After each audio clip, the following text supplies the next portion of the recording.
In the Trickster series, references to indigeneity and indigenous histories are largely characterized away from the city and in more rural areas. The further away you move from the city, or what you can even call a town, the more explicit the references to indigeneity become. This characterization of indigeneity away from the city acts as a complication and as a modernization of the vanishing Indian trope. This video essay will focus on the first 3 episodes of the series in order to demonstrate this. It is first important to define what exactly is the vanishing Indian trope and myth. In Bruton Berry's The Myth of the Vanishing Indian, the answer to what is to become of the Indian is simple. He will disappear. Moreover, Berry highlights that what was thought to be the Indian's only salvation lied in his civilization. From here, the vanishing Indian myth was born. In television and film, the vanishing Indian trope showed a character that was noble, brave, and yet destined to sacrifice both freedom and land for the making of America. The image of the Indian that has captured America's imagination for centuries is that of the last of the Mohicans. The consequences of this trope are deadly, as they present a world in which indigenous peoples are not only objectified, but exist only in the past tense.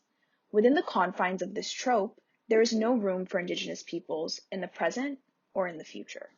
Because this myth has so long governed the way in which media has represented indigenous peoples, their characterization in modern film and TV becomes all the more complex.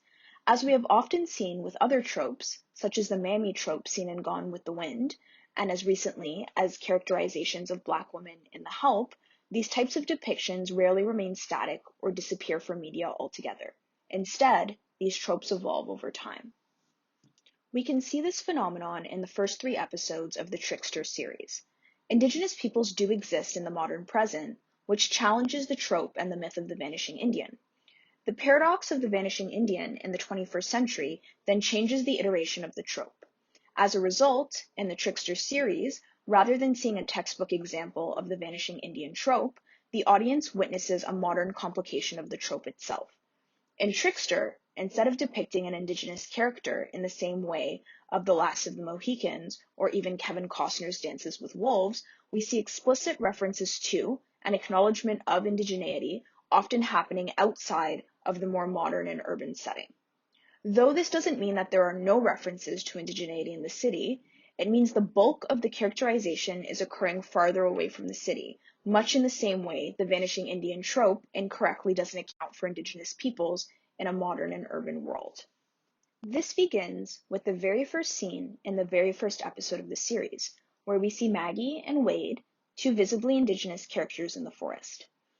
This scene sets the tone for the remainder of the series, where the characterization of the indigenous characters will move away from the city and into that very same forest. In the second episode, Jared is walking around while listening to snotty-nosed Res Kids, rappers who also hail from the Hazelin Nation, when he stops at a totem pole with a totem mask at the base. Here, away from the town and in the more agrarian forest, is when the audience views icons depicting indigeneity. There may very well be practical and cultural reasons for this. Simply because totems are monumental carvings, it makes sense that we would see this imagery in the forest where there's an abundance of trees. However, the problem arises when the forest is the only place in which the viewer sees these icons, symbols, and this imagery. In the town itself, there are no totem poles, which anthropologist Marjorie H. Halpin note often symbolize ancestral emblems, expressions of wealth and power, ceremonial objects, mythical objects, as well as artistic works. The disconnect between these symbols associated with indigeneity existing solely away from the city is akin to a modernizing of the vanishing Indian trope. The TV show could very well have embedded more imagery, including indigenous culture, heritage, symbols, and icons, into the town in which the indigenous characters live their day-to-day lives, asserting the continued and ongoing presence of indigenous peoples and their traditions. Instead, in Trickster, indigenous culture, symbols, and icons exist. They just are relegated to the physical space outside of the allegedly modern town, demonstrating a visual commitment to depicting a more modern iteration of the vanishing Indian trope. We see the continuation of this modernization of the trope when Wade takes Jared out of town. when Wade is looking to tell Jared about where he was born and connect him to a piece of his own history. We see Wade taking Jared physically away from the town on his motorcycle. Then, once they are far away from the town and in the forest, Wade explains to Jared that he is his father and that this is the location in which Jared was born. His proof is a carving on the tree, a detail that only someone who was there for the birth could recall. Again, what is important here is the carving in the tree.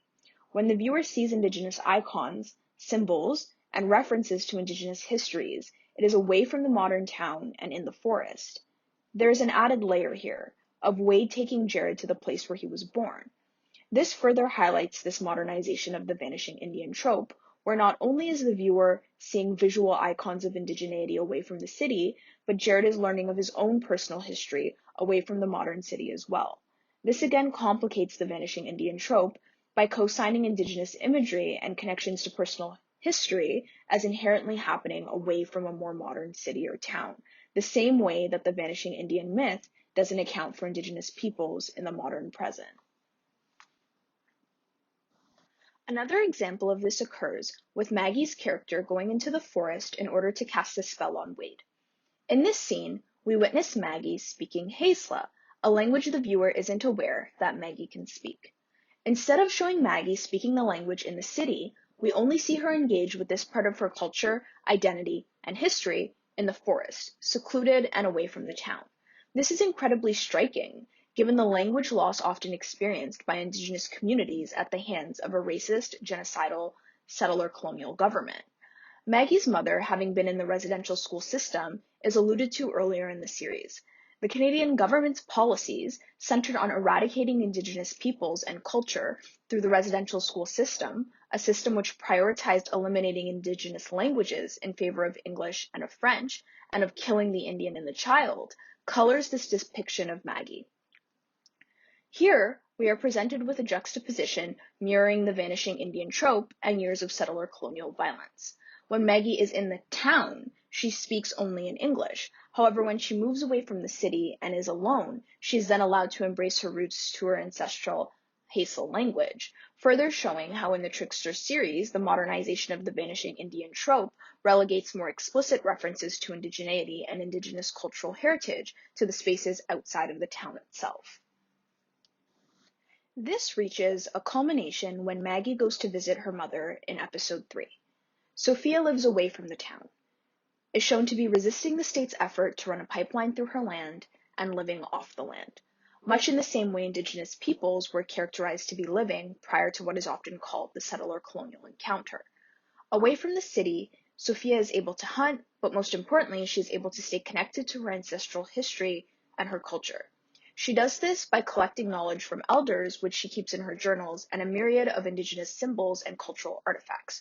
When farthest away from the city is when we see Indigenous characters explicitly referencing their Indigenous identities and rich cultural histories. In the world of Trickster, the modern Indigenous person is not often characterized in the city or in the town. Instead, these explicit references and characterizations of indigeneity often occur far away from the modern town, essentially showing the viewer that Indigenous peoples and indigeneity can only exist away from the modern city. This indicates how the vanishing Indian trope, much like other tropes in TV and film, has evolved and changed over time. I do want to note, though, that mentions of indigeneity do still happen in the city and in the town, just less frequently and often still adhering to this trope. For example, in the first episode of the series, Jared is at work serving customers when a customer makes a racist remark whereby he others and racializes Jared. He states, "You're not one of the lazy ones." Here, he is referring to a stereotype in which Indigenous peoples are thought to be lazy, a stereotype born of settler colonial violence. In perpetuating this notion of the Indian as lazy and attributing this association to Jared, this character is playing into the idea of the vanishing Indian trope, one in which he considers Jared to be one of the good ones, for assimilating, ideally, into the settler colonial state. Here, even though Jared is racialized as Indigenous by a racist white character in the city, this racialization is still informed by the legacies of settler colonial violence and the narratives and stereotypes the state has created and perpetuated. Even when Jared is in the city, The paradoxical nature of the vanishing Indian trope in the 21st century denotes that he be praised for his so-called ability to vanish, or in purported multicultural Canada, to assimilate. To conclude, in closely analyzing the first 3 episodes of CBC's Trickster, adapted from the novel Son of a Trickster, we can see that Michelle Latimer's adaptation of the series for television is flawed. Notably, it can be observed that in the Trickster series, explicit references to indigeneity are often characterized away from the town in more rural areas such as the forest. This is not to say that characterizations of indigenous characters and their agency aren't in and of themselves important, which they undoubtedly are, nor is it to suggest that indigenous identity can only be relayed to viewers through reductive references to indigenous symbols and artifacts. Still, highlighting this characterization away from the town as depicting a modern iteration of the vanishing Indian trope is important insofar as it highlights the lack in nuance and complexity in the characterizations in Trickster. We see this from the very first scene of the very first episode with Maggie and Wade in the forest through to Maggie's visitation of Sophia's cabin. Though this can be noticed throughout the show, it is important to note that all characterizations are not marred by this trope. Markedly, and perhaps the topic of a different essay, there are instances in which other characters racialize Jared in the town itself. Moreover, in many of his interactions with Sara, the character references her own indigeneity in the town and encourages Jared to do the same. However, on the whole, the show problematically relies on a modernization of the vanishing Indian myth in order to characterize its indigenous characters away from the town.